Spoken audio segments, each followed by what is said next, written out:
अस्सलाम वालेकुम। Welcome to genius coaching centre Gulshan-e Hadeed. आज के लेक्चर में हम पढ़ेंगे डिस्कवरी ऑफ न्यूट्रॉन। इससे पहले हम इलेक्ट्रॉन, प्रोटॉन, उसकी डिस्कवरीज पढ़ चुके हैं। आज पढ़ेंगे डिस्कवरी ऑफ न्यूट्रॉन। न्यूट्रॉन जो है वो कैसे डिस्कवर हुआ, न्यूट्रॉन डिस्कवर कैसे हुआ, हम वो इस लेक्चर के अंदर पढ़ेंगे। तो सबसे पहले मैंने तो इंट्रोडक्शन लिखा नहीं है, इलेक्ट्रॉन, प्रोटॉन या न्यूट्रॉन, इसका इंट्रोडक्शन आप लोगों के सबसे टॉप पे होना चाहिए। मतलब पहला हेडिंग आप लोग का होना चाहिए इंट्रोडक्शन का, इंट्रोडक्शन। तो इलेक्ट्रॉन प्रोटॉन का तो हम इंट्रोडक्शन कर चुके हैं। इलेक्ट्रॉन एक ऐसा पार्टिकल है, नेगेटिव चार्ज पार्टिकल, जो रिवॉल्व करता है अराउंड द न्यूक्लियस, उसको हम इलेक्ट्रॉन कहते हैं। Proton positive charge particle present in the centre या present in the nucleus of an atom is known as a proton. फिर न्यूट्रॉन का इंट्रोडक्शन तो कैसे करेंगे, the neutral particle present in the centre of an atom is known as neutron. तो discovery से पहले electron की आ जाए पेपर में, प्रोटॉन या न्यूट्रॉन की, तो सबसे पहले आप लोग का पहला हेडिंग जो है इसका इंट्रो होना चाहिए। इसका डिफिनेशन लिखेंगे तो यही कि the neutral particle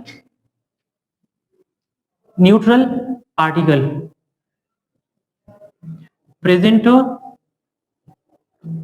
in centre of an atom, atom के न्यूक्लियस में पाया जाने वाला एक न्यूट्रल पार्टिकल, उसको हम क्या कहते हैं, न्यूट्रॉन कहते हैं। फिर इसके बाद प्रोटॉन के लिए हम इलेक्ट्रॉन के लिए, इलेक्ट्रॉन जो है वो एक्सीडेंटली डिस्कवर हुआ था। मतलब साइंटिस्ट जो है वो किसी और चीज पे काम कर रहे थे, इलेक्ट्रॉन पे, मतलब इलेक्ट्रॉन के लिए वो एक्सपेरिमेंट नहीं कर रहे थे, किसी और चीज के लिए कर रहे थे। इलेक्ट्रॉन एक्सीडेंटली डिस्कवर हुआ था। फिर जब इलेक्ट्रॉन डिस्कवर हुआ तो साइंटिस्ट सोचने लगे कि अगर एक नेगेटिव चार्ज पार्टिकल डिस्कवर हो गया तो अब इस नेगेटिव चार्ज पार्टिकल को बैलेंस करने के लिए कोई पॉजिटिव चार्ज भी होना चाहिए। तो उसके लिए साइंटिस्ट ने एक्सपेरिमेंट स्टार्ट कर दिए। तो इलेक्ट्रॉन एक्सीडेंटली डिस्कवर हुआ था। फिर प्रोटॉन तो मतलब साइंटिस्ट ने वो कि अगर एक नेगेटिव चार्ज पार्टिकल है तो इसको कैंसिल करने के लिए कोई पॉजिटिव चार्ज पार्टिकल का होना लाजमी है। तो साइंटिस्ट एक्सपेरिमेंट स्टार्ट करने लगे और आखिर में उन्होंने प्रोटॉन डिस्कवर कर लिया। फिर जब इलेक्ट्रॉन भी डिस्कवर हुआ, प्रोटॉन भी डिस्कवर हुआ, तो फिर क्या हो गया कि साइंटिस्ट जो है वो, जब उन्होंने एटम का टोटल मास कैलकुलेट कर लिया और इलेक्ट्रॉन प्लस प्रोटॉन का मास उन्होंने कैलकुलेट कर लिया, तो एटम का टोटल मास वो इलेक्ट्रॉन प्लस प्रोटॉन के कंबाइंड मास से ज्यादा था। तो साइंटिस्ट सोचने लगे या वो जो है सजेशन देने लगे कि ऐसा एक पार्टिकल होना चाहिए जिसपे कोई भी चार्ज ना हो, मतलब कोई न्यूट्रल चार्ज का होना लाजमी है। एक ये कि मतलब एटम का टोटल मास वो इलेक्ट्रॉन प्लस प्रोटॉन के कंबाइंड मास से ज्यादा था। तो एक तो ये आइडिया माइंड में रखते हुए, दूसरा आइडिया ये कि अगर न्यूक्लियस में प्रोटॉन है, ऐसे किसी एटम के न्यूक्लियस में प्रोटॉन है, प्रोटॉन है, प्रोटॉन है, प्रोटॉन है, अब ये तो सबको पता है कि ये प्रोटॉन प्रोटॉन एक दूसरे को रिपेल करते हैं, प्रोटॉन प्रोटॉन एक दूसरे को रिपेल करते हैं, तो फिर ये एक दूसरे को क्यों रिपेल नहीं करते। तो साइंटिस्ट ने ये भी आइडिया जहन में रख दिया कि इस पॉजिटिव चार्ज पार्टिकल को स्टेबल रखने के लिए यहाँ पे कोई और पार्टिकल मौजूद है जिसपे कोई चार्ज नहीं है, मतलब इसके सेंटर में एक चार्जलेस पार्टिकल का होना लाजमी है। तो दो आइडियाज या दो सजेशंस को माइंड में रखते हुए साइंटिस्ट एक्सपेरिमेंट स्टार्ट करने लगे। ये आया न्यूट्रॉन, न्यूट्रॉन आया ऐसे, और न्यूट्रॉन। पहला ये कि एटम का टोटल मास वो इलेक्ट्रॉन प्लस प्रोटॉन के कंबाइंड मास से ज्यादा था, पहला। और नेक्स्ट ये कि अगर यहाँ पे सारे पॉजिटिव चार्ज पार्टिकल मौजूद है तो प्लस प्लस एक दूसरे को रिपेल करते, फिर न्यूक्लियस जो है वो क्यों स्टेबल है। तो न्यूक्लियस को स्टेबल करने के लिए साइंटिस्ट कहने लगे कि यहाँ पे कोई न्यूट्रल चार्ज का होना लाजमी है। तो आगे बढ़ते हैं। प्रेडिक्टेड बाय, इसकी प्रेडिक्शन किसने दी है, इसका न्यूट्रॉन की प्रेडिक्शन किसने दी है, तो कौन था, neutron was predicted by E Rutherford. किसने प्रेडिक्ट किया था न्यूट्रॉन को, रदरफोर्ड ने। रदरफोर्ड ने बताया था कि न्यूक्लियस में एक एटम में एक चार्जलेस पार्टिकल भी मौजूद है। किसने, रदरफोर्ड ने 1920 में सजेस्ट किया था कि जैसे suggested the neutral particle with mass equal to proton. उसने ये भी बता दिया कि ये जो न्यूट्रल पार्टिकल मौजूद है इसका जो मास है वो ऑलमोस्ट इक्वल है प्रोटॉन के मास का। तो एमसीक्यूज में आप लोग से पूछ सकते हैं कि द एग्जिस्टेंस या presence of neutron was suggested by, किसने सजेशन दी है कि यहाँ पे एक पार्टिकल मौजूद है, तो रदरफोर्ड ने दी है। और कब, 1920 में। फिर डिस्कवरी, हु डिस्कवर्ड न्यूट्रॉन, तो neutron was discovered by James Chadwick in 1932। Neutron was discovered by James Chadwick in 1932। 1932 में उसने न्यूट्रॉन को क्या किया है, डिस्कवर किया है। फिर इसके बाद एक्सपेरिमेंट, उसने कैसे डिस्कवर किया न्यूट्रॉन को उसने डिस्कवर कैसे किया, तो उसने क्या किया था, जेम्स चैडविक को बम्बार्डेड बेरिलियम, बेरिलियम एलिमेंट है, मेटल है, उसने क्या किया, बेरिलियम को बम्बार्ड किया। क्या किया, he bombarded beryllium with alpha particle. Alpha particle को ऐसे यहाँ पे उन्होंने बेरिलियम रख दिया और इसके साथ इसने टकराया किसको, अल्फा पार्टिकल को।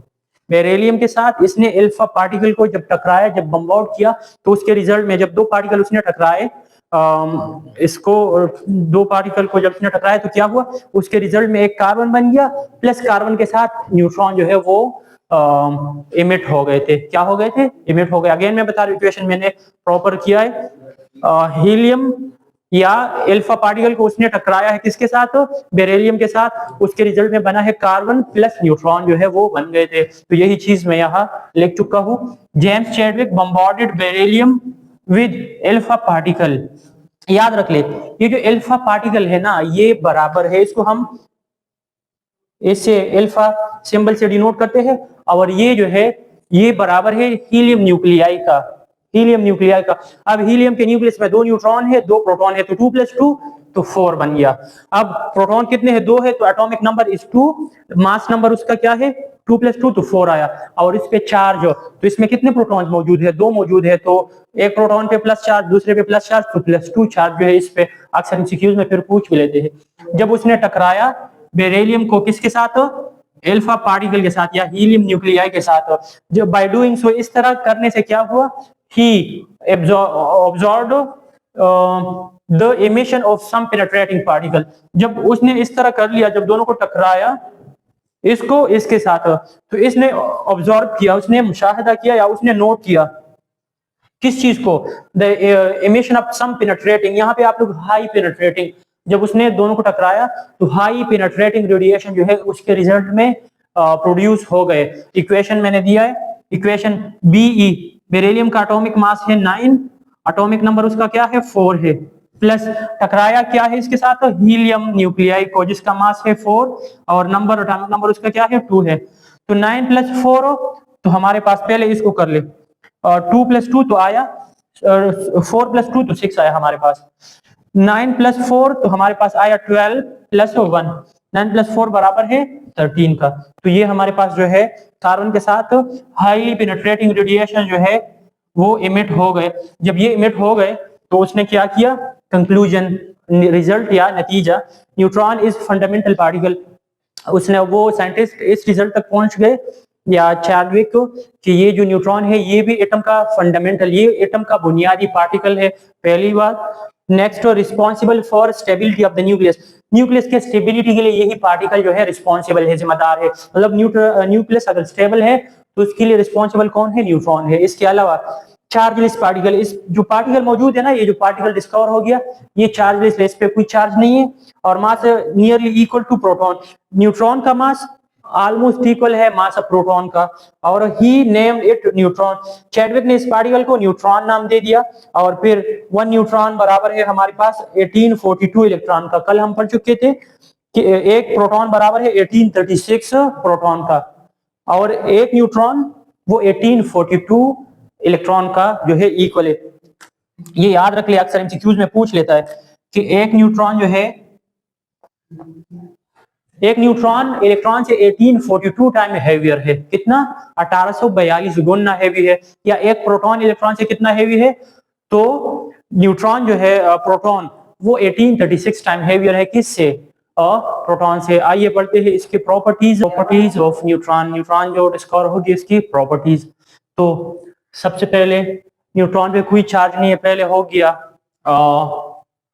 It doesn't show any deflection, अगर कोई चार्ज नहीं है इलेक्ट्रॉन के बारे में, उसके प्रॉपर्टी में हम ये पढ़ चुके हैं कि उस पे माइनस चार्ज है, तो वो प्लस चार्ज, मतलब कि एनोड की तरफ डिफ्लेक्शन शो करते हैं।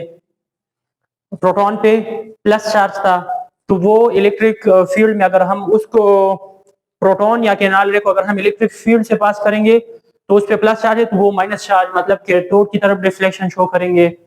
न्यूट्रॉन पे कोई चार्ज नहीं है, तो ये इलेक्ट्रिक या मैग्नेटिक फील्ड में कोई रिफ्लेक्शन शो नहीं करते। इसके अलावा पेनिट्रेशन, क्योंकि इस पे कोई चार्ज नहीं है, प्लस माइनस चार्ज नहीं है, इसका किसी से कोई काम नहीं है, तो ये पेनिट्रेशन मतलब ये जो है पास होंगे काफी सारे मटेरियल से, ये पास हो जाते हैं, जबकि इलेक्ट्रॉन या प्रोटॉन जो है वो उसका पेनिट्रेशन पावर फिर उससे, क्योंकि उस पर चार्ज है तो वो इंटरेक्शन शो करेंगे, तो वो इतना ज्यादा जो है वो पेनिट्रेशन पावर उसका कम है इलेक्ट्रॉन प्रोटॉन का, इस पे कोई चार्ज नहीं है तो इसका पेनिट्रेशन पावर ज्यादा है, या ये हाईली पेनिट्रेटिंग पार्टिकल है। इसके अलावा मास, तो मास ऑफ द न्यूट्रॉन जो है वो ऑलमोस्ट इक्वल है मास ऑफ प्रोटॉन का, लेकिन कल आप लोग पढ़ चुके हैं कि 1 प्रोटॉन वो बराबर है 1836 इलेक्ट्रॉन, अगर हम कंबाइन करेंगे तो वो तब जाके एक प्रोटॉन का इक्वल हो जाता है, लेकिन 1 न्यूट्रॉन जो है वो 1842 इलेक्ट्रॉन का इक्वल है, तो ऑलमोस्ट इन दोनों का आपस में तकरीबन सेम है, लेकिन इलेक्ट्रॉन के कंपैरिजन में अगर हम करेंगे तो प्रोटॉन 1836 टाइम हैवी है एक इलेक्ट्रॉन से, जबकि न्यूट्रॉन जो है 1842 टाइम हैवियर है। एमसीक्यूज में पूछ लेते हैं आप लोगों से, तो ये याद रख ले। अगर हम एक इलेक्ट्रॉन का मास निकालना चाहते हैं तो प्रोटॉन के मास को इस पे डिवाइड कर ले, सही है, या न्यूट्रॉन के मास को इस पे डिवाइड कर ले, तो हमारे पास इलेक्ट्रॉन का मास कैलकुलेट हो जाता है। ये बात मैं सिखा रहा हूं। Number next, stability of the atom. Neutron पे कोई चार्ज नहीं है, पहले भी मैंने बता दिया कि ये एटम को या न्यूक्लियस को क्या करते हैं, प्लस चार्ज है, प्लस चार्ज है, प्लस चार्ज है, प्लस, तो ये प्लस प्लस तो एक दूसरे को रिपेल करते हैं, लेकिन यहाँ पे न्यूट्रॉन मौजूद है जिसपे कोई चार्ज नहीं है, तो वो इनके रिपल्जन को रोक लेते हैं, प्लस प्लस एक दूसरे को रिपेल करते हैं, तो दरमियान में न्यूट्रल पार्टिकल या न्यूट्रॉन जो है उसको कंट्रोल करके रखते हैं, मतलब उसके रिपल्जन को कम करते हैं। फिर हम पढ़ते हैं शॉर्ट क्वेश्चन नंबर 8। बुक में कोई प्रॉपर इसका आंसर नहीं है, टेबल फॉर्म में मैंने बनाया है, आप लोग जो है इसका टेबल क्या करेंगे, प्रॉपर टेबल बनाएंगे। बुक में सिर्फ ये है कि आप लोग चार्ज, यूनिट चार्ज और मास इन एमयू, बुक में सिर्फ ये है, लेकिन मैंने सारे कर दिए हैं ताकि फिर आप लोग को याद रहे, इंतहाई इंपॉर्टेंट है, इससे एमसीक्यूज बार बार बनते हैं। तो देखिए, पार्टिकल, उसका चार्ज और उसका मास, इलेक्ट्रॉन, प्रोटॉन, न्यूट्रॉन का पूछा गया है क्वेश्चन में कि write down mass of proton, neutron and electron, उसका मास लिख ले और उस पे जो चार्ज है वो लिख ले। तो टेबल के फॉर्म में अगर आप लोग ये क्वेश्चन लिखेंगे तो ज्यादा बेस्ट है। बुक में ना, मैं अगेन बता रहा हूँ, बुक में आप लोगों से सिर्फ ये पूछा गया है और ये वाला पूछा गया है, बाकी दो जो है ये एक्स्ट्रा पॉइंट जो है मैंने बनाए हैं। आप लोग अगर कोई लिखना चाहते हैं, इंटरेस्टेड है तो लिख ले, वरना पूछा गया नहीं है तो लिखने की जरूरत नहीं है। इलेक्ट्रॉन पे -1 चार्ज है, आप लोग पढ़ चुके हैं। प्रोटॉन पे +1 चार्ज है, यूनिट चार्ज, तो यूनिट चार्ज तो -1 +1, और न्यूट्रॉन पे कोई चार्ज नहीं है। अब अगर कोई पूछेंगे आप लोगों से कि इलेक्ट्रॉन चार्ज जो है वो कूलम्स में चार्ज हो, या फेराडे में भी, वो भी इलेक्ट्रॉन वाले, उसके डिस्कवरी में मैं लिख चुका हूं, अगर कोई लिखना चाहते हैं वो -24 आ जाएगा ना। तो इलेक्ट्रॉन पे चार्ज हो कूलम्स में, तो इलेक्ट्रॉन पे -1.6 × 10⁻19 कूलम्स है, और प्रोटॉन पे तो माइनस को प्लस कर ले, बाकी वही है 1.6 × 10⁻19, तो बाकी वैल्यू सेम है, सिर्फ डिफरेंस प्लस माइनस का है, सही है। और न्यूट्रॉन पे कोई चार्ज नहीं है। अगेन आते हैं इलेक्ट्रॉन पे चार्ज, लेकिन एटॉमिक मास यूनिट में, एएमयू में, तो मैं इस साइड से स्टार्ट कर लेता हूं, इस साइड से। न्यूट्रॉन पे 1.008 है, प्रोटॉन का मास जो है वो 1.007 है, अब इलेक्ट्रॉन का मास 0.0055 है, लेकिन ये कैसे कैलकुलेट हुआ, तो न्यूट्रॉन के मास को इस पे डिवाइड कर ले 1842 पे, तो तब जाके ये कैलकुलेट हो जाता है, या प्रोटॉन के मास को 1836 पे डिवाइड कर ले, तो ये वैल्यू हमारे पास आ जाती है। अगर भूल गए तो इसको इस पे डिवाइड कर ले, या इसको इस पे डिवाइड कर ले, तो एएमयू में मास कैलकुलेट हो जाता है। फिर अगर कोई पूछेंगे कि इलेक्ट्रॉन, प्रोटॉन, न्यूट्रॉन पे उसका मास हो ग्राम्स में, तो ग्राम्स में 9.11 × 10⁻28 ग्राम्स ये इलेक्ट्रॉन का मास है। प्रोटॉन का मास है 1.67 × 10⁻24 वैल्यूज याद रखेंगे।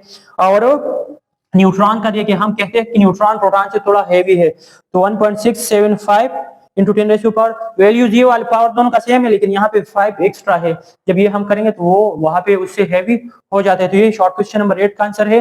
बाकी इलेक्ट्रॉन, प्रोटॉन और न्यूट्रॉन, इलेक्ट्रॉन की प्रॉपर्टीज शॉर्ट क्वेश्चन नंबर 5 या 3 का आंसर है। इसी तरह इलेक्ट्रॉन की डिस्कवरी, ये लॉन्ग क्वेश्चन में है, तो ये चीज आप लोग जो है प्रॉपर तैयार कर ले। इसके बाद इंशाल्लाह पढ़ेंगे एक्सपेरिमेंट्स, और रदरफोर्ड एटॉमिक मॉडल पढ़ेंगे, नील बोहर, और वो सारे जो है पढ़ेंगे। अब के लिए अल्लाह हाफिज। अगर किसी का कोई क्वेश्चन है तो वो लाजमी पूछिएगा। अल्लाह हाफिज।